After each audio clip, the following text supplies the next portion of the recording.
వంశీ తెలుగుదేశంలో గెలిచాడు, తరువాత వైఎస్ఆర్సీపీలోకి వచ్చి పోటీ చేశాడు. అందువల్ల వంశీ మీద చంద్రబాబు నాయుడు గారు అదేవిధంగా లోకేష్ గారు కక్ష కట్టారు. మా పార్టీలో గెలిచాడు, మా పార్టీలో గెలిచి వైసీపీలోకి వెళ్ళి పోటీ చేశాడు, మమ్మల్ని అనేక సందర్భాల్లో విమర్శించాడు. మా పార్టీలో ఉండి మా సామాజిక వర్గానికి చెందినటువంటి వ్యక్తి మమ్మల్ని దూషించడం ఏమిటి, మమ్మల్ని రాజకీయ విమర్శ చేయటం అనేది ఏమిటి అని కక్షగట్టి అనేక పర్యాయాలు వారి ప్రభుత్వం అధికారంలోకి వచ్చిన తర్వాత దాడులు చేయడానికి ప్రయత్నం చేశారు. కొన్ని సందర్భాల్లో వంశీని ఎలిమినేట్ చేయాలని కూడా ప్రయత్నం చేసినటువంటి విషయాలు నేను మీకు ప్రత్యేకంగా చెప్పవలసిన అవసరం లేదు.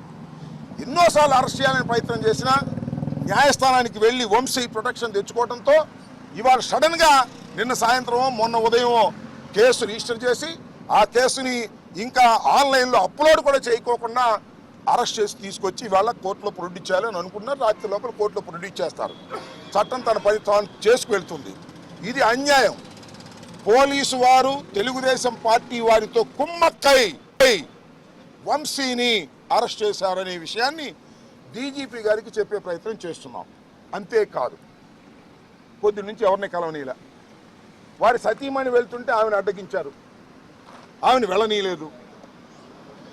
అడ్వకేట్స్ వెళ్ళి కలవాలని ప్రయత్నం చేశారు, న్యాయ సహాయం ఇద్దామని. ఏంటి ఎఫ్ఐఆర్ ఏంటి, దాని కథ ఏంటి తెలుసుకుని కోర్టులో ఆర్గ్యూ చేద్దామని. ఎక్యూజ్డ్ అనే వ్యక్తి, ఎక్యూజ్డ్ అంటే ఏంటి, నేరారోపణ చేయబడినవాడు. నేరారోపణ చేయబడినవాడే తప్ప నేరస్తుడు కాదు ఎవరైనా సరే, ఇంక్లూడింగ్ చంద్రబాబు కూడా, ఎవరైనా జగన్మోహన్ రెడ్డి గారని ఏదైనా.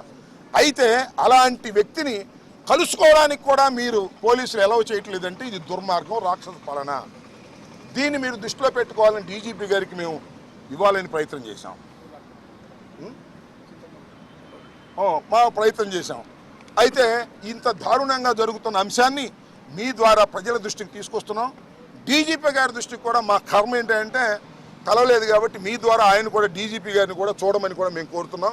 ఈ రికమెండేషన్ కూడా ఎవరు తీసుకోలేదు, ఈ రికమెండేషన్ కూడా వారు చూడాలని ఈ సందర్భంగా నేను కోరుతున్నాను. అవసరమైతే ఆయన మళ్ళీ కోరితే డీజీపీ గారు కోరితే చదివి కూడా వినిపిస్తాను, ఎందుకంటే ఆయనతో కలుసుకునే అవకాశం మాకు కల్పించలేదు. రాష్ట్ర డీజీపీ గారు శాంతి భద్రతలు కాపాడవలసిన హెడ్ ఆఫీస్కి అపాయింట్మెంట్ ఇస్తే వచ్చాము, అయినా ఆయన కలవలేదు. ఏంటో మాకు అర్థం కాలేదు. ఇది ఒక అంశం. రెండో అంశం,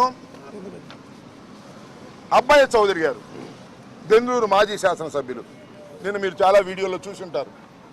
ఆయన ఏలూరులో పెళ్లికి వెళ్ళాడు. ఇప్పుడు ప్రజెంట్ ఎమ్మెల్యే గారు చింతమనేని ప్రభాకర్ గారు, సరే ఆయన ఇంతకు ముందు కూడా శాసనసభ్యులు. ఆయన గురించి నేను ప్రత్యేకంగా చెప్పాల్సిన అవసరం, మీ అందరికీ తెలిసినటువంటి వ్యక్తి. ఆయన ఎంతో మంచివాడు అనేది. ఆయన కారు అడ్డం ఉందని చెప్పేసి పచ్చిబూతులు తిట్టాడండి.